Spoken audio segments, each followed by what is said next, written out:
Hello everyone, this is Professor He again. Nice to see you all. The topic of this task is about the process and the cycles. Any change that a system undergoes from one equilibrium state to another is called a process. The series of states through which a system passes during a process is called the path of the process and shown in the figure as we see now. To describe a process completely, one should specify the initial and final states of the process as well as the path it follows and the interactions with the surroundings. When a process proceeds in such a manner that the system remains infinitesimally close to an equilibrium state at all times, it is called a quasi-static or a quasi-equilibrium process, as shown in the following figures. A quasi-equilibrium process can be viewed as a sufficiently slow process that allows the system to adjust itself internally so that properties in one part of the system do not change any faster than those at other parts.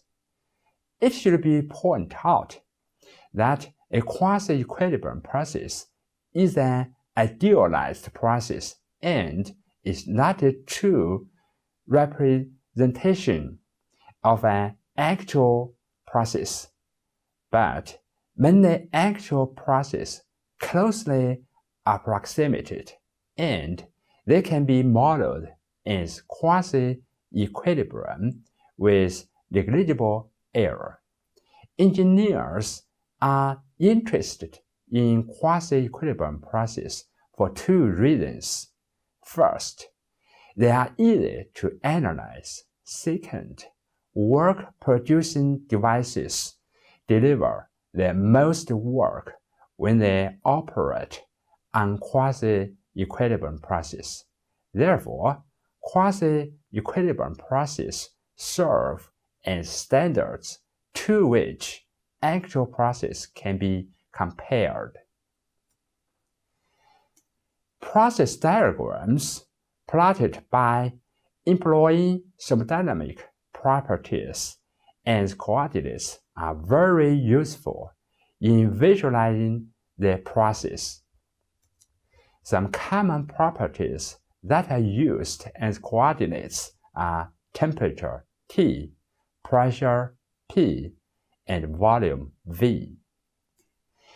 Figures use the PV diagram of a compressible process of a gas. Note that the process path indicates a series of equilibrium states through which the system passes during a process and has significance for quasi-equilibrium process only. For non-quasi-equilibrium process, we cannot characterize the entire system by a single state, and thus we cannot speak of a process path for a system as a whole. A non-quasi-equilibrium process is denoted by a dashed line between the initial and final states instead of a solid line. The prefix ISO is often used to designate a process for which a particular property remains constant. An isothermal process, for example, is a process during which the temperature T remains constant. An isobaric process is a process during which the pressure P remains constant. An isochoric process is a process during which the specific volume V remains constant. The topic of this subtask is about the steady flow process. The terms steady and uniform are used often in engineering, and thus it is important to have a clear understanding of their meanings. The term steady implies no change with time. The opposite of steady is unsteady or transient. The term uniform, however, implies no change with location over a specified region. These meanings are consistent with their everyday use. During a steady flow process, fluid properties within the control volume may change with position, but not with time, as shown in the figure.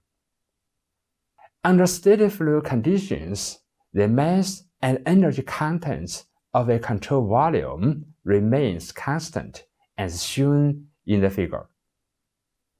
A large number of engineering devices operate for long periods of time under the same conditions, and they are classified as steady flow devices.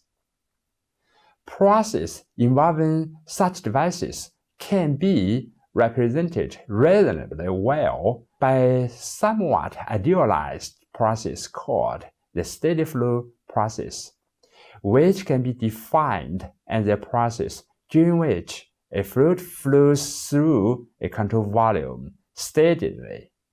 That is, the fluid properties can change from point to point within the control volume, but at any fixed point, they remain the same during the entire process. Therefore, the volume V, the mass M, and the total energy content E of the control volume remain constant during a steady flow process.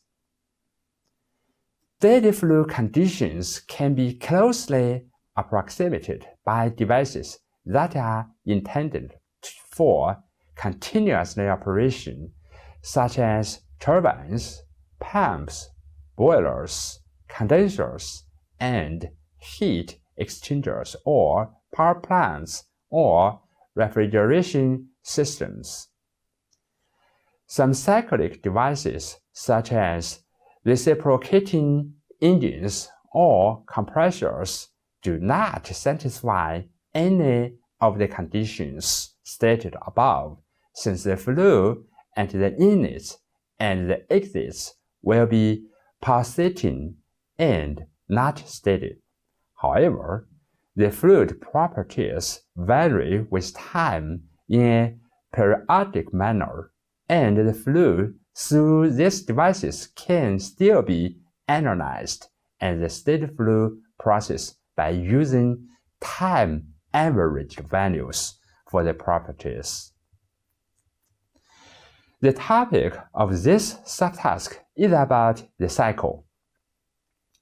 A system is said to have undergoes a cycle if it returns to its initial state at the end of the process. Cycle, a process during which the initial and final states are identical, as shown in figure.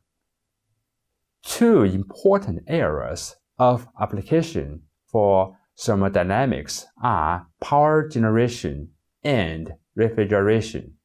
Both are usually accomplished by systems that operate on a thermodynamic cycle. Thermodynamic cycles can be divided into two general categories: power cycles and refrigeration cycles. The devices or systems used to produce a net power output are often called engines, and the thermodynamic cycles they operate on are called power cycles. The devices or systems used to produce a refrigeration effect are called refrigerators, air conditioners, or heat pumps, and the cycles they operate on are called refrigeration cycles. Thermodynamic cycles can also be categorized as gas cycles and vapor cycles, depending on the phase of the working fluid. Okay, that's all for this task. Thank you very much, and see you next time.